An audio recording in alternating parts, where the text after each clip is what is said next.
Straight up Tennessee family. What's good, man? It's your boy Ruck in the building. It's been 2.5 weeks. We took a little break, but man, we are back and excited to see, man, how the rest of this basketball season pans out. Obviously, football season is officially over with the Kansas City Chiefs winning the Super Bowl. But man, a lot of news here in the Knoxville, man, as far as Tennessee's coaching staff. The second departure now in the Josh Heupel tenure from college to the NFL. We'll dive all into the details of Jerry Mack's departure as the running back coach here in Knoxville. We're going to dive into this Tennessee basketball team, the inconsistencies, the electrifying atmosphere that it was beating them Wildcats there in Kentucky. But also, what does this team need to do to continue to stride and not strive? I think sometimes we get so caught up in we're striving to be good, but they need to stride, and they're so close. They're so close. But that loss at Texas A&M Saturday did not help their case. However, this team is legit, and they have to stay legit and consistent for us to see what we've never seen before in the Barnes era. It's your boy Ruck in the building, man. Let's jump into it. Welcome to the Monday Rundown on a Tuesday. You already know what it is, man. It's straight up Tennessee, baby. Let's get it.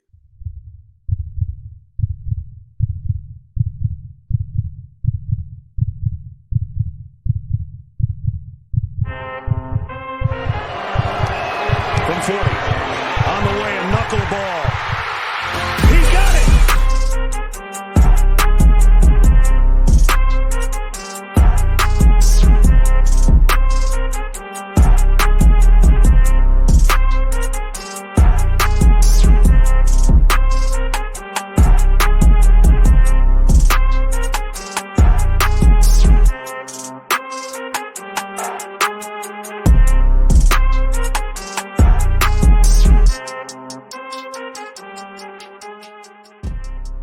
Straight up Tennessee, what's good, man? It's your boy Ruck in the building. Y'all know what to do. It's the top of the show, man. Like, comment, subscribe. Hit that bell notification, man, right now so you never miss an episode. Still climbing to 1,000 subscribers.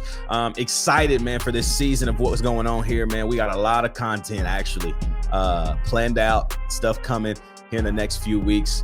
Cannot wait to get into summertime, man. We're going to get a couple of VFLs, a couple of current Vols back on the show, just as we did last summer.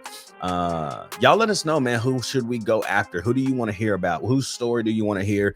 And man, we'll go after them and see if we can get them on the show and just chop it up, have a good time, learn more about them, but also understand why they chose to rock that power team, man. Everybody listening on Apple and Spotify, thank y'all, man, for rocking with us. Continue to rate us 5 stars. Continue to follow the podcast and let people know why, man, they need to be rocking with Straight Up Tennessee, baby. Y'all, man, listen, this week specifically, a lot of news has come out of the football department here in Knoxville. Obviously, the biggest news, I would say, is Tennessee loses running back coach Jerry Mack to the Jacksonville Jaguars. He got an opportunity to sit down with VolQuest and talk about the transition, the why behind it, and how hard it was. You know, actually, I want to read a specific quote straight from a VolQuest blog. It says, leaving was extremely hard to do because of what Josh Heupel and our staff created over the last 3 years. He said, I know Tennessee is headed to a national championship in the future. So I have an opportunity to bypass one of those opportunities to have an opportunity to go in the National Football League, which has been a goal and a dream of mine since I was a young man. And since I first started coaching was extremely hard because I knew that the future of Tennessee was so bright. You know, he goes on later to talk more about his family and how that played into the decision. And it says, me and my family, we sat down, we went back and forth, and it was extremely tough in the grand scheme of things, because you know where this program is headed and you know what they're about to do in the landscape of college football. And that's so true, man, to hear that from a coach who has obviously spent a lot of time here, but also spent time with Josh Heupel. It's hard to transition, man. Like any transition in life is hard, but I'm sure when you got a team that's growing, thriving, you got dogs in that running back room that you've coached up. Like, you are a part of their process. You are a part of the development of Jalen Wright, who is going to be drafted in the 2024 NFL draft. You are a part of the process of Jabari Small, who has the potential to get drafted in the 24 draft. You have the development, the full development at the collegiate level of a guy named Dylan Sampson, who's probably going to be the best running back in the SEC in 2024. And I know that that's hard to let go, but the marking of a true leader is releasing something when it's not completely finished. What I mean is, sometimes as a leader, you got to let go, because you know that you have to let go to get to that next elevation. And at sometimes what you all you have to look at is what you've done. And what he's done in that running back room is create dogs. And we can't be upset as Vol fans saying, man, Jerry Mack, why?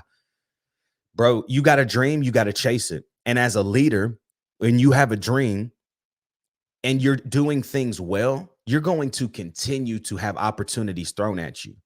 And it took the right one for him, obviously getting back into Florida, going back to Jacksonville. That's big for him, man. And so he even continues talking more about it. He says, there are so many memories etched in my mind in each and every year that I've been here, Mack said.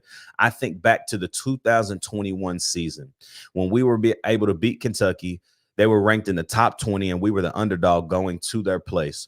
We score on the first play of the game and beat them on national television. Then we come back in the 2022 season, just so many memories, beating Florida, a few weeks later beating Bama, and then doing the same thing, closing the season out in the Orange Bowl, beating Clemson. Then this past year, I'm not going to forget when the crowd looked like when he scored on when Jalen Wright scored on the first play against Georgia, and how the crowd erupted that game. Jerry Mack grew up in Memphis, man. That was the connection with Jabari and all of these cats. Like, so he knows these kids' stories because he was a part of it. He grew up in Memphis, grew up watching Peyton, grew up watching the Vols. Like, he said, I'll be lying to you to tell you that being a part of the Tennessee staff and actually having been from the state didn't add special icing on the cake, excuse me, guys, for me to be a part of what is happening here. The Hendon Hookers, the Jalen Hyatt, the Jalen Wrights of the world, and the Darnell Wrights. Those guys are the guys that etched in the history, and they have a legacy here at the University of Tennessee. Knowing that I was a part of it and I got to see that every day at practice, every game, it just meant the world to me to actually have an opportunity to see that every day I walked into the building. Jerry Mack was a dog, man, and he got a lot out of his backs.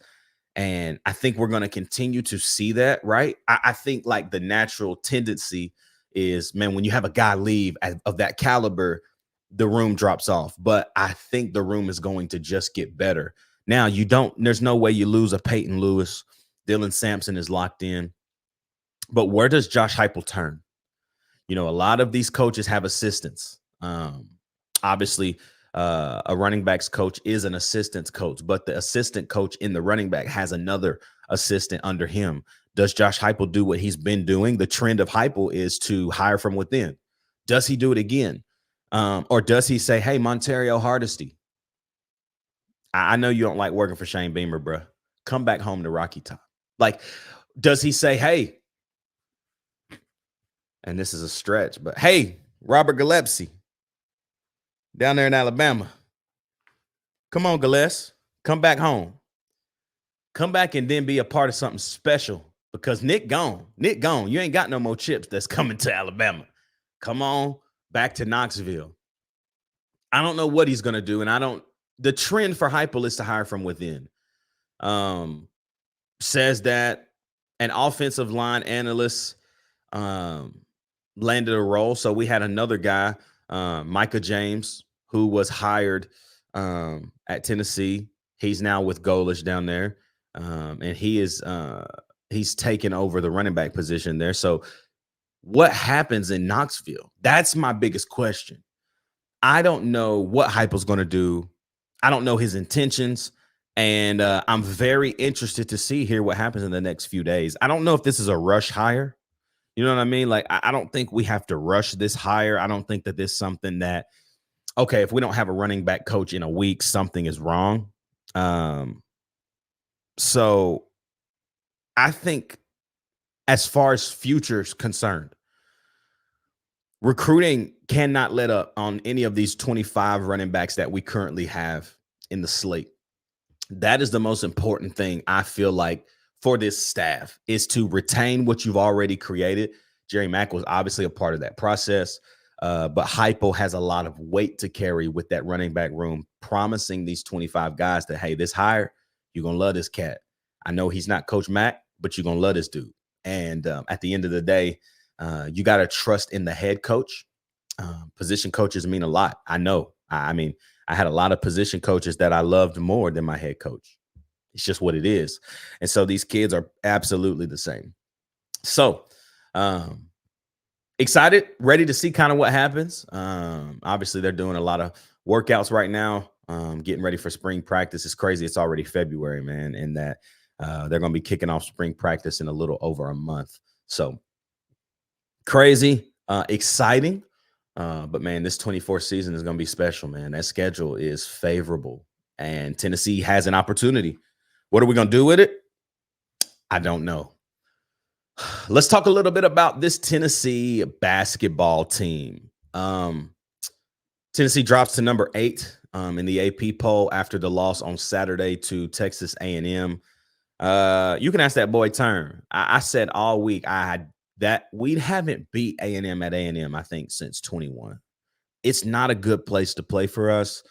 They have 2 of the best guards in the country, and I truly believe that Wade Taylor and Radford are really they like that. And when Tennessee shoots the ball poorly and A&M shoots the ball lights out, you're probably going to lose that game. It didn't matter how good the defense was. They were hitting shots, man. And it just blows your mind sometimes when you see a team like A&M who's not better than you. Everybody in the country knows A&M is not better than Tennessee. Everybody knows that. But on Saturday, they shot the ball better. They played with a little bit more heart, a little more grit. We just looked like we were sleepwalking. And I feel like that is a trend with Barnes teams. You come off a win of Kentucky, you come off a big win against LSU, and then you lay an egg on the road on ESPN. What are we doing? I think that's my problem is how? It's the how. How do you do that? How do you come off a massive win and then you smack LSU at the crib and then you on live television, ESPN, prime time, and get beat the way you get beat? You just gave Texas A&M their second top 10 win in the last month. We like that. Something has to change. And I'm not blaming Barnes because Barnes can't shoot the ball for this team. The thing about it is DK is such a weapon for us. And he's also such, how do I say this? Dalton Knecht's the best player in the SEC. I know Antonio Reeves at Kentucky. He's a baller. I love Antonio Reeves' game. I watch the game as a fan, but everybody knows I'm rocking with the Vols regardless. But when I'm watching other teams, I'm watching these guys. I'm in love with the game. And watching Antonio Reeves and watching Dalton Knecht, who's going to have a better career? Dalton Knecht. He's 6'6", much longer, much stronger. And his bag is just deeper. But it feels like when DK is on a tear, everybody on our team just stands around and watches him. And they got to continue to play alongside. I think for so long, they've never had to play alongside a dominant scorer, right? Josiah James and Santiago Vescovi, these guys have never had to play alongside a dynamic scorer. They've either had their games, which Josiah has still had his game. Santi has not had 20 points all year. And if I'm wrong about that, somebody let me know. But I'm pretty sure I went back and looked. He hasn't even hit the 20 clip all year. So he is underperforming massively. He came back because he wasn't getting good looks in the NBA. He's really not going to get there at this point. And it's not in a bad way, but It's just where he is. Like, he is not getting the job done. He is not himself. And I think he's struggling, again, playing alongside a dominant scorer. Dalton Knecht right now in this moment is currently ranked 18 on ESPN's top 25 draft prospects for the 24 draft. He's shooting 40%, 47.7% from the field, 40% from three. And over the last few games, he's averaging 28.4. He has scored 25 points or more 7 times and 30 or more 4 times. He has to win SEC Player of the Year. Who's better? Overall, from scoring to percentage of field goals hit, that's what they're looking for. They ain't looking about defense. They ain't looking for defense for SEC Player of the Year. It's all about, can you score the basketball? DK played 28 minutes on Saturday, did not play well, and still had 22 points. He had 27 against LSU at the crib, and then he had 31 against South Carolina and 32 at Vandy. I mean, like, he almost put 40 on Florida. And then 3 days before that, he put 36 on Georgia's head. You see what I'm saying? His lowest scoring SEC game, I think, was at Kentucky. He had 16. He didn't even have to play well because the guys around him elevated their game. This is what I'm telling y'all. Until the entire team stops watching him and just they got to stop watching him and they got to go play with him. Like, we got to be a team. Yes, your offense needs to run through Dalton Knecht. He's your best scorer. He's going to get buckets. Let him. But at the end of the day, you can't stand and watch the cat just dribble the ball, pump fake, whoop, hezzy, layup. You can't watch it. Go attack the rim. If he's shooting the ball, go attack the rim. Go get the rebound. We aren't doing that. And against Kentucky, you saw a full circle game. DK has 16, Josiah has 26, Zakai 26. Like, you saw, like, whoa, what can happen, boys? What can happen when all of y'all decide, hey, we're going to play basketball today, and we're not just going to watch Dalton play? You saw what happened. Kentucky didn't lead one time against Tennessee. And it's because everybody was locked in. We gotta keep that consistency. That's the issue with this year's team. And that is what's honestly worrying me the most here in a month. SEC tournament kicks off a month from yesterday, which was the 12th, right here in Nashville. And I'm definitely going to get to a session. I can't wait. I don't know, probably day 2 or 3. But I'm definitely going to get there, and I can't wait to see him. I haven't seen Dalton Knecht play live. I'm excited to see that boy get a bucket live. But it makes me nervous getting into the NCAA tournament, man. You're one and done, and you got to be hot, and you can't be inconsistent. And it's right now, it's every 4 games, Tennessee lays an egg. Every 4, it's like they lay an egg. And that egg don't matter. It don't matter if you're on the road or if you're at home. Tennessee laid an egg against South Carolina at home, lost 63-59, lost at the crib. You see what I'm saying? Like, so you can't pin it to, hey, we suck on the road. You can't just pin it to that.